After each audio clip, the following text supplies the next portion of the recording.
తాము ఇచ్చిన అప్పు తిరిగి తీర్చకుండా తప్పించుకున్న ఓ ప్రబుద్ధుడికి రుణదాతలు వ్యూహాత్మకంగా పట్టుకున్నారు.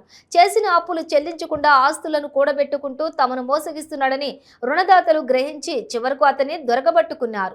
సంఘటన వివరాల్లోకి వెళ్తే జగిత్యాల జిల్లా మెట్పల్లి పట్టణానికి చెందిన పుల్లూరి శ్రీకాంత్ అనే వ్యక్తికి పట్టణానికి చెందిన కొంతమంది అప్పులు ఇచ్చారు. అయితే తమ డబ్బులు తమకు ఇవ్వాలంటే అతను తప్పించుకొని తిరుగుతున్నాడు. దీంతో రుణదాతలు అవకాశం చూస్తున్న క్రమంలోనే శ్రీకాంత్ తన తండ్రి మరణించాడు.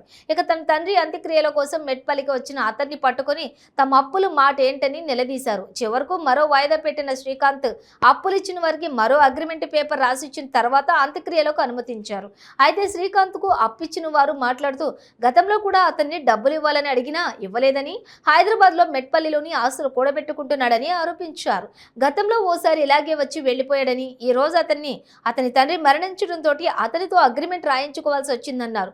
శ్రీకాంత్ కు వచ్చే వాటా ఆస్తిని విక్రయించి అప్పులు చెల్లిస్తానని రాయించిన తర్వాత కానీ రుణదాతలు శాంతించలేదు. ఇక మెట్పల్లి పట్టణంలోని చోటు చేసుకున్నటువంటి ఈ ఘటనను చూసేనా అప్పులు తీసుకుని తప్పించుకుని తిరిగే వారికి తగిన గుణపాఠం రావాలని రుణదాతలు ఆకాంక్షించారు. గ్యాంబ్లింగ్ చేసిండు అతను, చీటర్. పుల్లూరు శ్రీకాంత్ అతను ఒక క్యాండిడేట్, ఒక చీటరు చేసిండు. ఇక్కడ చిట్టీలు అనుకుంటా పబ్లిక్ దగ్గర 1000 తీసుకున్నాడు, లక్షలు తీసుకున్నాడు. చిట్టీలు ప్లస్ ఫైనాన్స్ తీసుకున్నాడు. ఫైనాన్స్ తీసుకుంటా వసూలు చేసుకుంటా 1,76,00,000 వసూలు చేసిండు. వాళ్ళ అమ్మాయి చనిపోయినాక వచ్చిండు, హైదరాబాద్ వెళ్ళిపోయిండు. వాళ్ళ అమ్మాయి చనిపోయినాక వచ్చి నేను ఆ డబ్బులు డబ్బులు కట్టమనంటే ఎవరు కూడా కట్టలేడు.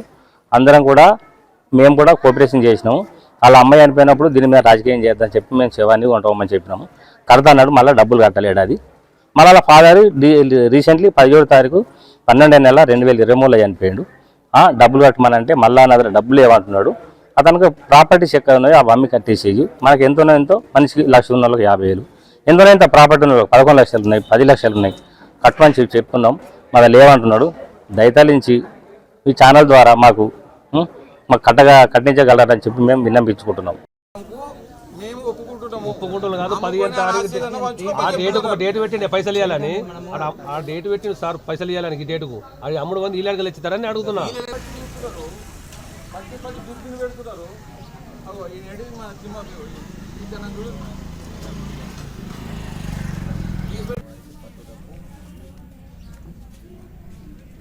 ఇంకోసారి మెసేజ్ పోతే బాకీలు ఇయ్యరు, బాకీలు ఇయ్యద్దు.